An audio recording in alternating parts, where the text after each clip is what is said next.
கடையில் சாப்பிட்லான்னு தான் போனோம். ஆனால் வந்துட்டு கடையில் சாப்பிட்றத விட இந்த மாதிரி இடத்துல சாப்பிட்றது எங்களுக்கு ரொம்ப பிடிச்சிருக்குன்னு சொல்லிட்டு ரொம்ப நாளாக பேசிகிட்டே இருப்போம் இந்த ரோட்டில் போகும்போது. ஆனால் இன்றைக்கி அந்த இது வந்துட்டு வாங்கிட்டு வந்துட்டோம்.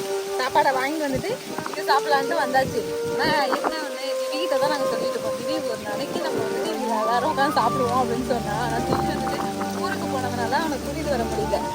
நாங்கள் வந்துட்டு இன்னைக்கு சாப்பாடை வந்துட்டு வயலில் உட்காந்து சாப்பிடுவோம். இயற்கையை ரசிச்சுக்கிட்டே சாப்பிட போகிறோம். இடத்த பாருங்க எப்படி இருக்குன்னு வேற மாதிரி இருக்கும். செம்மையா இருக்குல்ல. இந்த மாதிரி வயல்ல உட்காந்து சாப்பிடுறது யார் யாருக்கெல்லாம் பிடிக்குங்கிறத கமெண்ட்ல சொல்லுங்க. எனக்கு ரொம்ப ரொம்ப பிடிக்கும். நீங்களும் சாப்பிட்ருக்கீங்களாங்கிறதையும் கமெண்ட்ல சொல்லுங்க. பார்த்து தெரிஞ்சுக்கிறோம். ஏன்னா எங்களுக்கு வந்துட்டு இதை ரசிக்கிறது ரொம்ப பிடிக்கும். இயற்கையை பார்த்து பாருங்க. காசு வீட்டுல வந்து காத்தே வர மாட்டேது. இருக்கு. அதை சீட்டு வேற போட்டோமா ரொம்ப புழுக்கமா இருக்கு. அப்பா இந்த காசெல்லாம் வாங்க என்னன்னு